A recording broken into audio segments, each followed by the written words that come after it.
প্রতি বছরের সবচেয়ে গুরুত্বপূর্ণ সেশন যেটাকে বলা হয় তাকে বাজেট সেশন চলছে। সম্পূরক বাজেটটা পেশ করতে হবে মার্চ মাসে, যদি বিশেষ কোনো অসুবিধা না থাকে। মাননীয় চিফ হুইপ তিনি দাঁড়িয়ে একটা ব্যাখ্যা দিয়েছেন।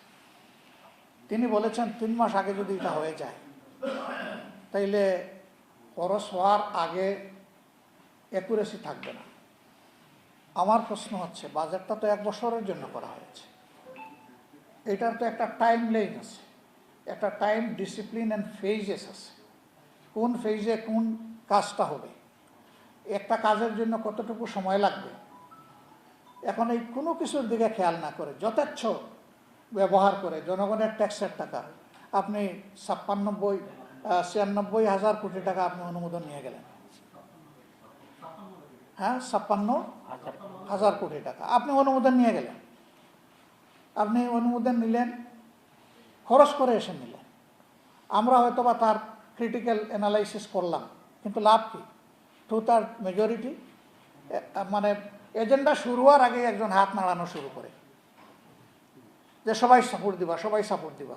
What is this? এজেন্ডা আসলোই না সামনে, প্রস্তাব আসলোই না সামনে, আপনি সাপোর্ট আগে শুরু করে দিলেন।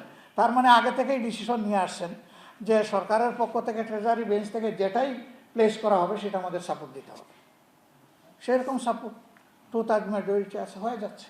মে মাসের 30 তারিখ গিয়ে বলা হচ্ছে জুন মাসের 2 তারিখের মধ্যে আপনারা রিকুইজিশন দেন, 30 জুনের ভিতরে এই টাকা শেষ করতে হবে। আরে 30 জুনের মধ্যে একটা এস্টিমেট এটা লাগবে, কাজের লোকও তো নিয়োগ দেওয়া লাগবে। এ কোনো কিছুর মিল নাই। শেষের দিকে যে টাকাগুলো ছড়ানো হয়, কিছু লোকের পেট ভরানো হয়।